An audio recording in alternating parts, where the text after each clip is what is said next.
నమస్కారం అండి. నా పేరు షర్మిల.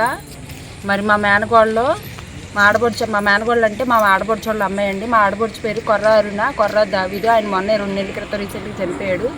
మా ఆడపడుచోళ్ళ అమ్మాయి మాది న్యూజివీడు నెహ్రూపేట 20 వార్డు అండి. మా నెహ్రూపేటలో 20 వార్డులోని ఎలికే విజయ్ కుమార్ గారు, శ్రీదేవి గారి కుమారుడైన సురేంద్ర గారిని ప్రేమించింది.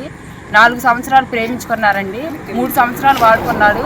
నేను సెటిల్ అయిన తర్వాత పెళ్లి చేసుకుంటాను అని చెప్పేసేసి పిల్లని 1 ఇయర్ నుంచి నెంబర్ బ్లాక్లో పెట్టాడు. అంతేకాక పిల్లని మానసికంగా, శారీరకంగా కూడా వాడుకున్నాడు. ఆర్థికంగా కూడా పిల్ల దగ్గర నుంచి అమౌంట్ తీసుకున్నాడు.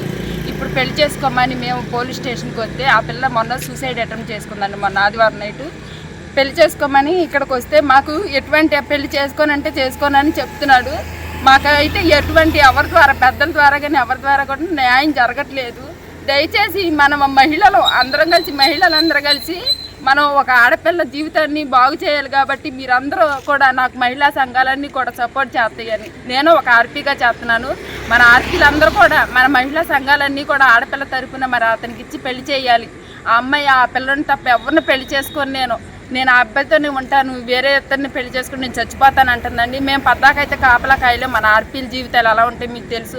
నేనైతే కాపలాకాయలండి, మాకు న్యాయం చేస్తారని. మా పిల్లకి మరి మా ఆడపడుచు కొంచెం బాగోదండి, ఒంట్లో బాగోదు. వాళ్ళ నాన్నగారు చనిపోయిన తర్వాత మేము ఇవన్నీ అడిగితే ఇప్పుడు నేను చేసుకోను అన్న మాటే తప్ప వాళ్ళ బాబాయ్ ఒక విలేకరండి. వాళ్ళ తరపున రాజకీయ పార్టీ నేతలు ఉన్నారు వెనకమాల. అందరం కలిసి మమ్మల్ని మరి పిల్లని పెళ్లి చేసుకోడు, కావాలంటే కేసు పెట్టుకోండి, జైలుకి వెళ్తాడు, కానీ ఈ పిల్లని పెళ్లి చేసుకోడు అని అంటున్నారండి. ఎవరైనా సరే మహిళలకు రక్షణ కల్పించాలి, కానీ పురుషులకు ఎవరు రక్షణ కల్పించరండి. మరి ఆ పిల్లాడు బాబాయ్ వచ్చేసి నేను 3 సంవత్సరాలు వాడుకున్నాను అని చెప్పేసి అన్నప్పుడు ఎవరు కూడా మాట్లాడలేదు. అదేంటి 3 సంవత్సరాలు వాడుకున్నాను అంటున్నావు, నువ్వు ఆ పిల్లని పెళ్లి చేసుకోవాలని చెప్పేసి ఎవరు కూడా మాట్లాడలేదండి.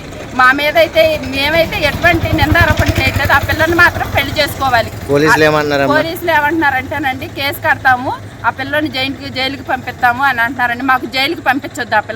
ఆ పిల్లని ఒకటి చేయండి, పెళ్లి చేయండి.